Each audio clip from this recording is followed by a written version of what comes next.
हमारे साथ ये घोड़े वाले, क्या नाम है आपका? मेरा बाप जी। जी हैं। हम लोग को लेकर चलेंगे, गाइड के रूप में भी है और घोड़े की सवारी भी करवा रहे हैं। अभी यहाँ से आगे बढ़ेंगे तो भी देखेंगे, रास्ते का आनंद लेते रहेंगे। प्रेम से बोलो।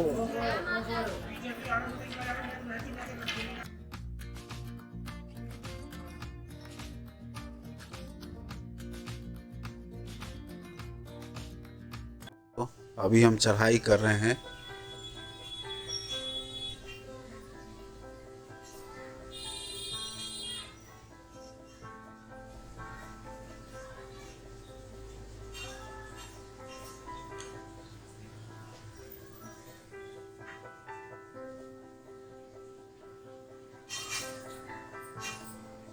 आगे हम आपको माता वैष्णो देवी की कहानी सुनाएंगे। अभी मौसम का हाल ये है कि ऊपर बादल मंडरा रहे हैं और आंधी तूफान आने की संभावना है। चूँकि हम लोग अपने कार से आए थे तो काफ़ी थक गए थे और यहाँ से जाना भी है, इसीलिए हमने घोड़ा कर लिया। हमने पैदल चलने का निर्णय छोड़ दिया। ड्राइवर को थोड़ा रेस्ट करना ज़रूरी हो जाता है।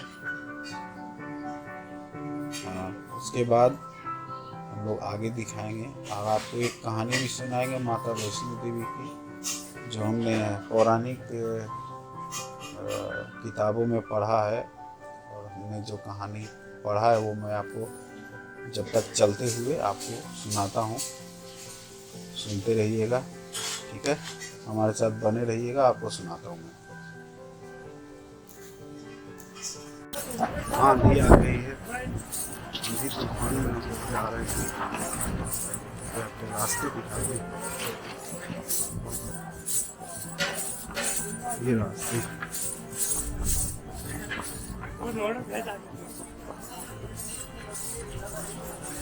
काफी तक हो गई है। ये प्रथम दर्शन मंदिर श्री चरण पादुका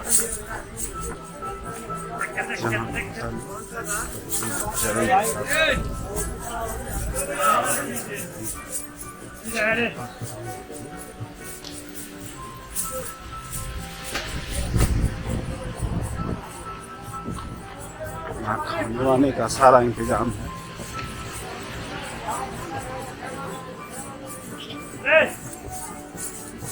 लोग यहाँ खाना खा रहे हैं।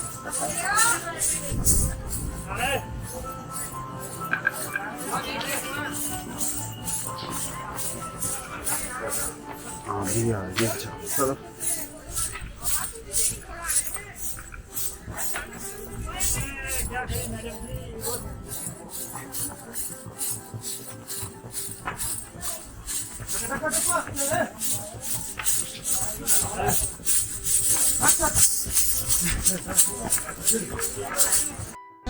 नमस्ते। हम सब माता वैष्णो माता रानी के द्वार आ गए हैं और इन माता रानी का तो वैष्णो माँ का कहानी तो हर कोई ही जानता है। कुछ हम भी अपने शब्दों द्वारा सबको बताना चाहते हैं। अभी ये मेरी माता है, ये काफ़ी थक चुकी है। दरअसल हुआ कि हम लोग घोड़े से आए थे अर्धकुमारी तक। अर्धकुमारी के बाद हमने सोचा था कि हम यहाँ से ऑटो ले लेंगे, लेकिन ऑटो मिलने में काफ़ी परेशानी हुई। 3 से 4 घंटा लग रहे थे उसमें लेने में। तो हम लोगों ने डिसाइड किया कि हम लोग पैदल ही चल सकते हैं, लेकिन जो लोग भी आना चाहते हैं वो पहले से प्री बुकिंग करवा लें गाड़ी का, ताकि जो उनके साथ जो सीनियर सिटीजन हैं उनको आने में दिक्कत नहीं हो। आगने में बहुत काफ़ी आराम होता है अगर कोई सीनियर सिटीजन आपके साथ है तो। लीजिए अब आगे का प्रवचन कहानी सुनिए। माँ वैष्णवी तीन महाशक्ति हैं। महाकाली, महालक्ष्मी और महासरस्वती। ये तीनों रूप का ही तीनों रूप जब माँ एकत्र हुई थी तो एक माँ वैष्णवी का रूप पृथ्वी पे अपना रूप धारण दी। और माँ का ये बहुत ही प्यारा, बहुत ही खूबसूरत मंदिर है। मेरा तो ये दूसरी बार यात्रा हुआ है। पहली बार जब हम यात्रा किए थे तो अपने बेटे के साथ आए तो उस समय वो 3 साल का था। ये माँ बहुत थक चुकी है, अब उसे सहारे की ज़रूरत पड़ रही है।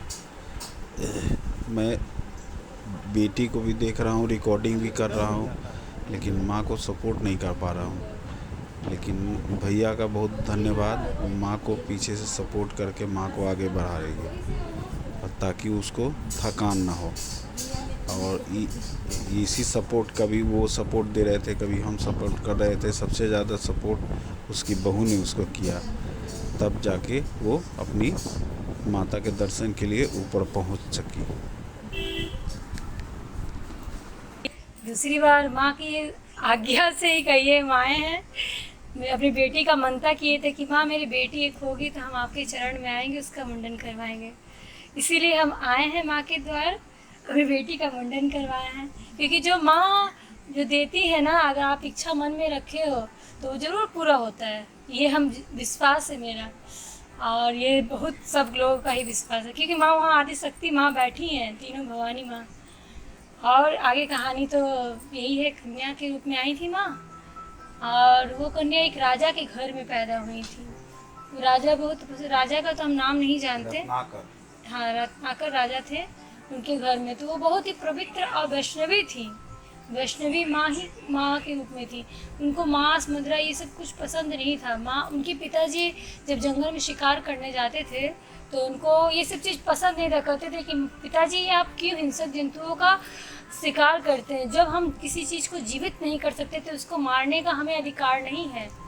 माँ यही सोची थी। फिर उसके बाद आगे कहानी, श्रीधर का कहानी तो हाँ ये पूरा प्रचलित है, ये बात तो हम सब कोई जानता है। हाँ, श्रीधर कहानी है। श्रीधर जी की एक तपस्वी थे, ब्राह्मण थे।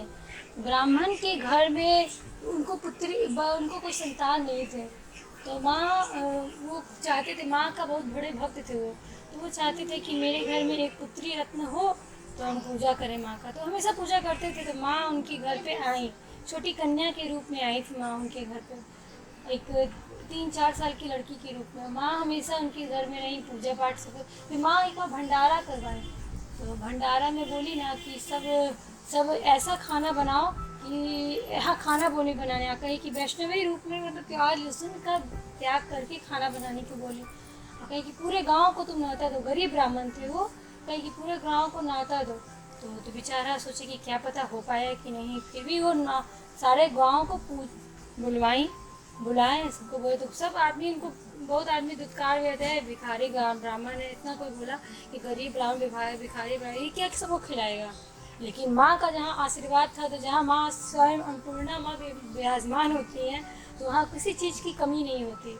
फिर भी वो करा, उसका इतना अच्छा भंडारा हुआ, सब देश पूरे राज्य के आदमी खाना खाएं, सब कुछ खाएं। तो भैरव के रूप में आए थे वो खाने के रूप में ना मांस मदिरा मांगे कि माँ ये सब चीज़ हम नहीं खाते हैं, मांस मदिरा। माँ बोले कि नहीं, यहाँ तो यही खाना मिलेगा क्योंकि वैष्णवी रूप है माँ का। तो गए कि उनको मारने के लिए दौड़ने। तो फिर कन्या के रूप में जो थी वो आदि शक्ति ही थी, तो थी माँ का रूप ही, तो वैष्णवी माँ का रूप था। हाँ, कहानी ऐसा है कि जब गुरु गोरखनाथ को न्योता दिया गया वहाँ आने के लिए, तो गुरु गोरखनाथ अपने चेले के साथ वहाँ पर पहुँचे, जिसमें भैरवनाथ भी आए थे। भैरवनाथ माता को पकड़ना चाहा तो माता वहाँ से भाग गई थी, और हनुमान जी के साथ आकर बाण गंगा आज जहाँ पे देख रहे हैं वहाँ पर रुकी थी। तो हनुमान जी को जब प्यास लगी तो माता ने अपने तीर से वहाँ पर ज़मीन पर मारा, वहाँ से जल निकला और हनुमान जी प्यास बुझाए। माता ने वहाँ अपने बाल धोए, इसीलिए उसे बाण गंगा भी कहा जाता है और बाल गंगा भी कहा जाता है। इसके बाद माँ फिर वहाँ पर भी पहुँच गया भैरवनाथ, तो माँ आगे बढ़ी, चरण पादुका वहाँ रुककर पीछे की ओर देखी, भैरवनाथ आ रहा था, इसीलिए वहाँ चरण पादुका वो फेमस है। और फिर वहाँ से जब माता वहाँ से चली गई अर्धकुमारी में, अर्धकुमारी में जाने के बाद गुफा में वहाँ जाकर तपस्या करने लगी। भैरवनाथ फिर भी पहाड़ चढ़ते चढ़ते वहाँ तक पहुँचा। फिर वहाँ से माता भागकर फिर अभी जहाँ पिंडी दर्शन करते हैं वहाँ पर गुफा में चलकर तपस्या करने लगी। भैरवनाथ जब वहाँ पहुँच गया तब माता ने अपने पूरे शक्ति तेज प्रहार से, इतना तेज प्रहार से उसके गर्दन पर वार किया कि उनका गर्दन ऊपर 1.5 किलोमीटर ऊपर जाकर गिरा, जिसे हम भैरवनाथ कहते हैं। और माता फिर वहाँ पिंडी के रूप में अंतर्ध्यान हो गई, पिंडी रूप ले ली। माँ मारी ना, तो उसके बाद भैरव बाबा बोले भैरव कि अच्छा माँ अब तो गलती हो गई, क्षमा करिए माँ, अब तो मेरा तो कुछ उद्धार करिए। तो माँ बोली कि सुनो, तुम्हारा धड़ तो नीचे था, धड़ माँ के जो मंदिर है उसके नीचे है, और जो सर गया ऊपर गया। भैरव बाबा का जो मंदिर बना हुआ है आज जो वर्तमान में, वो मंदिर में ऊपर गया सर। तो माँ बोली जो कोई भी आएगा तुम्हारे धड़ के ऊपर चढ़ेगा तो तुम्हारा पाप कटेगा, और मेरा दर्शन करेगा, और मेरे दर्शन के बाद तुम्हारा दर्शन करेगा, तब ये यात्रा, जो संपूर्ण यात्रा माँ का पूरा होगा। और जो जो यात्री यहाँ आते हैं माँ का दर्शन करके ही भैरव बाबा का दर्शन करते हैं, यही अधिकार उनको दिया गया। वो राक्षस होते हुए भी उनको इतना, माँ कहते हैं ना कि माँ भी अपने बच्चों का भूल माफ़ करती है, 100 का अपराध भी करे तो माँ ही है, वो उसका अपराध को क्षमा की। और हम माता वैष्णो देवी की, जो जहाँ तक हम लोग जानते हैं, अगर कोई त्रुटि हो गई हो तो हमें कमेंट में बताइएगा, अगर कोई गलती हो गई हो तो माफ़ कर दीजिएगा। सारे लोग की हालत ख़राब हो चुकी है। अभी हम लोग केबिन लिफ्ट की ओर जा रहे हैं, रोपवे से हम जाएंगे भैरवनाथ मंदिर, फिर होटल में पहुंचेंगे तो सारे जगह का बताएंगे हमें पहले से क्या क्या तैयारी करनी चाहिए जिससे परेशानी ना हो। वैसे हमारी दर्शन बहुत अच्छी हुई, हमें रूम भी मिला, माता की कृपा रही। अभी हम लोग इसी रोपवे से ऊपर की ओर जाएंगे।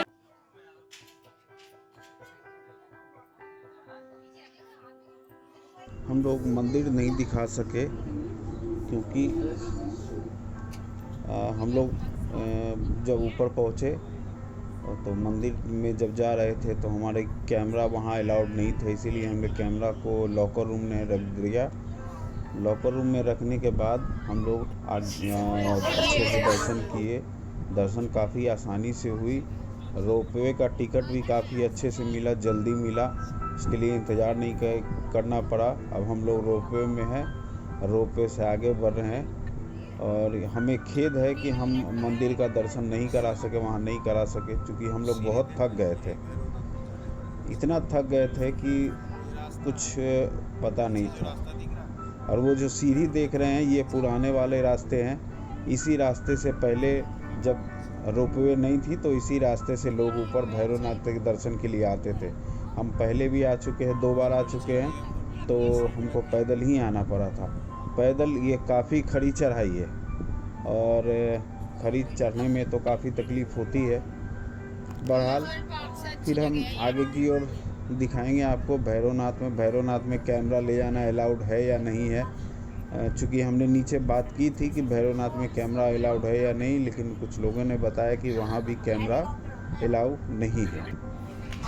तो दोस्तों, रोपवे तो एक अच्छा सहारा हो गया। मैं ये चाहता हूँ कि रोपवे नीचे से भी लग जाए तो आने वाले यात्रियों को काफ़ी सुविधा होगी। और मेरी माँ काफ़ी थक चुकी थी,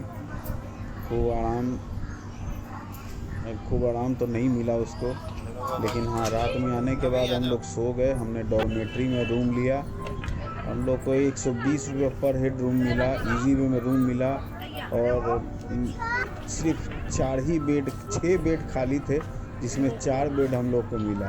हम लेने के बाद हम लोग सो गए, और फिर आगे की ओर आगे देखिए, सोने के बाद हम लोग भैरवनाथ आ गए। भैरवनाथ में ऊपर तस्वीर का मजा लीजिए। भैरवनाथ तक की यात्रा हो चुकी है, आगे को बस इतना ही है। आगे में पूरी माता जी को भी दर्शन करा दिया, सबको दर्शन करा दिया है। दर्शन हमारे काफ़ी अच्छे हैं, रात में रूम ले लिया था। यहाँ हमने रोपवे से यहाँ आए, हमने दर्शन किया, काफ़ी आनंद आया। माता का आशीर्वाद लिए, भैरव बाबा का आशीर्वाद लिए। अब हम चलते हैं नीचे, जगह होटल में, फिर आपको बताएंगे क्या जरूरी है क्या नहीं। माँ का दर्शन करने में बहुत अच्छा लगा। हाँ, भैरव बाबा का भी तो मैंने 2 बार दर्शन किया, एक बार इनके साथ, एक बार बेटे के साथ। बहुत अच्छा लगा। जब सौर छोटा था ना, 3 साल का था, तब पहली बार आया था। अब ये बड़ा हो गया है, अभी 10 साल का हो गया है। फिर इसके साथ एक छोटी सी मेरी गुड़िया भी आई है। गुड़िया का मुंडन करवा दिए हैं।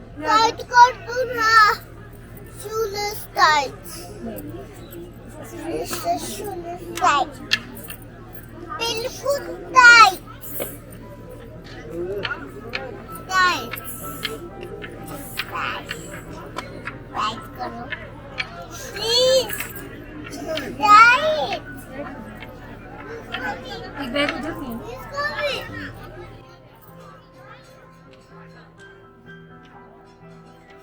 इतनी अधिक वहाँ भीड़ थी कि हम सबको ऑटो मिल नहीं पाया। सोचे थे कि मम्मी के लिए करा ले, लेकिन मम्मी के लिए भी नहीं मिल पाया, बहुत ज़्यादा रश था।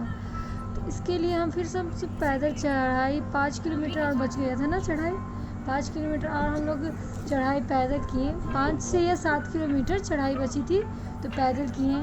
उस करते करते काफ़ी समय हो चुका था, और जब हम सब मंदिर पहुँचे तो रात हो गया था, रात 8:30-9 बज रहा था।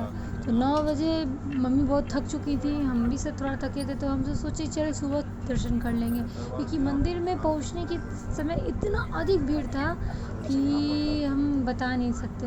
फिर हम सब रात वहाँ एक होटल मिला, वहाँ हम सब रात गुजारे, रात बिताए, और फिर हम सब नेक्स्ट डे सुबह 5 बजे उठे, होटल में स्नान किए, और वहाँ फिर हम सब दर्शन के लिए निकले। उस समय भी माँ की आरती हो रही थी, 6 बजे से शुरू होती है और 8:30 बजे तक माँ की आरती संपन्न होती है। फिर भी हम सब लाइन में लगे हुए थे कि जाओ आरती में ही सुनेंगे, बाहर से ही सुनेंगे, दर्शन नहीं अंदर से, तो क्या बाहर से ही दर्शन मिल जाएगा। फिर वही आरती होने के बाद हम लोग को माँ का बहुत प्यारा, बहुत ही सुंदर दर्शन हुआ कि ये हम सब अपने जो बयान जो कर रहे हैं कि अपने जो मन में है वो हम बता नहीं सकते कि हम लोगों को क्या फीलिंग हुआ था माँ का दर्शन करने पे। आरती के तुरंत बाद हम लोग माँ का दर्शन किए, उसके बाद हम लोग भैरव बाबा का दर्शन किए। भैरव बाबा का दर्शन करने के बाद हम लोग फिर उसके बाद चढ़ाई उतर के फिर घोड़े के द्वारा ही उतरने आए, क्योंकि ये गाड़ी ड्राइव किए थे तो बहुत ज़्यादा थक चुके थे। तो हम लोग फिर घोड़े के द्वारा फिर आए, फिर उसके बाद पूरा ऊपर से नीचे तक ही घोड़े से आए थे। तो फिर उसके बाद हम सब होटल में स्टे किए। मेरा मन बहुत दिन से कर रहा था कि माँ का दर्शन करूँ मैं, लेकिन जा नहीं पाया। मैं ये कोरोना की वजह से आ नहीं पा रही थी, लेकिन माँ का नाम लिए, माँ का सहारा था, और उनका नाम लिए माँ मुझे अपने द्वार पर बुलाई, हम लोग को अपने बच्चों के द्वारा। माँ के जब पहली बार हम आए थे ना, तो मेरा बेटा छोटा था, 3 साल का था, उस समय हम दर्शन किए थे। उस समय हम आए थे तो हम कुछ नहीं मांगे माँ से, सोचे थे कि एक मेरी बेटी हो, कहे कि बेटी होएगी तो हम आपके द्वार आएंगे। मेरी जब बेटी हुई तो मुझे इतनी अधिक खुशी मिली कि वो मैं बता नहीं सकती। तो मैं सोची अब हम माँ का कृपा से मेरी बेटी हुई है तो हम माँ के दर्शन ज़रूर करवाएंगे अपने बच्चे को, इसीलिए मैं माँ के द्वार आई हूँ और माँ के द्वार में बच्चे का मुहूर्त करवाई। माँ का कृपा हमेशा चाहती हूँ, जिस तरह माँ हम पे कृपा की है, मेरे परिवार पे कृपा की है, वो उसी तरह माँ सभी जो माँ की भक्त हैं सब पे अपनी कृपा इसी तरह बरसाती रहे। करो अपराध शरण में आया हूँ, क्षमा करो अपराध शरण में आया हूँ।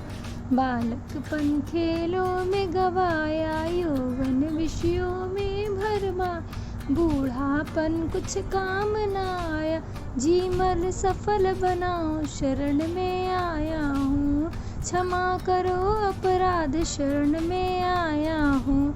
धर्म मार्ग मुझको न सुहाते, सदा कुमार्ग मुझको भाते, मन चंचल तेरा ध्यान न करता, बड़ा चपल निष्काम शरण में आया हूँ। क्षमा करो अपराध शरण में